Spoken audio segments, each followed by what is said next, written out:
Hi friends, welcome back to Hunt League.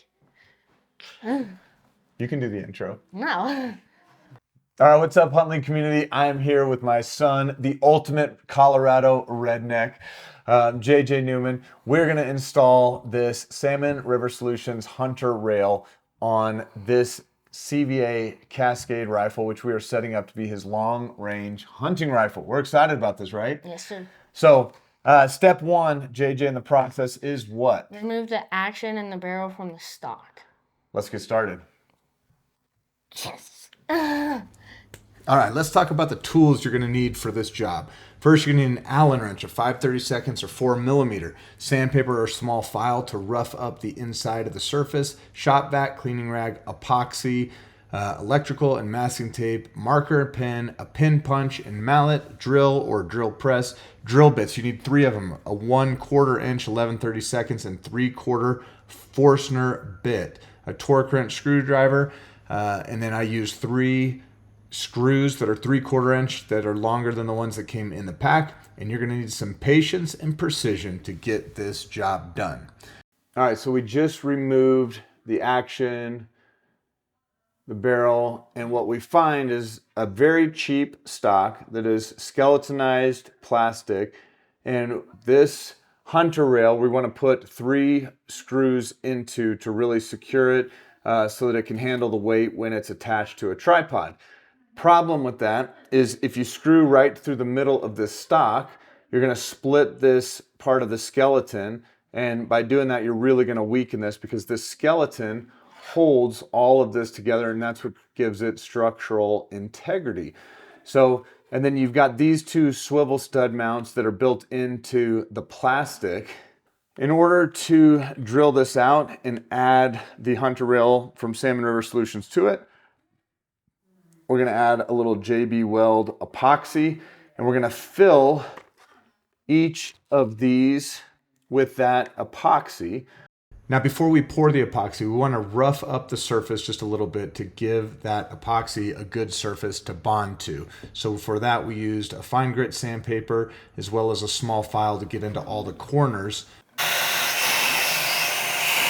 After that, we vacuumed it out, tried to use a rag to get as much debris, get as clean of a surface as we could before we poured the epoxy. Now, my son doesn't have gloves on here, and the lid is actually still capped, but we're just kind of doing this for demonstration. You need to pour in equal parts of the A and B solution in order for it to harden. Now you can see right here, based on the 2 bottles, that we use an equal part from the A and B bottle, which is what they recommend. We blended it together, and you can see how much is still left over after we filled each of the holes in that rifle stock. You have to wait a full 24 hours before you get to move to this next stage. After letting it sit, we pulled out the sling swivel studs of the stock. We put masking tape down and marked where we wanted to put each of our holes. We used the pin punch here and mallet to get the hole started. Then we took it over to the drill press. Right here we have that 2x4 so that we know that the top of the stock is actually level, and we set that in and we can get straight holes going in from the underside all the way through. So this first hole is with a 1/4 inch bit, and it's going from the bottom side all the way through. That is the smallest hole that you're going to put, and that is hole 1 of 3. After drilling our 3 holes, we turned the stock over and we put the 11/32 bit in.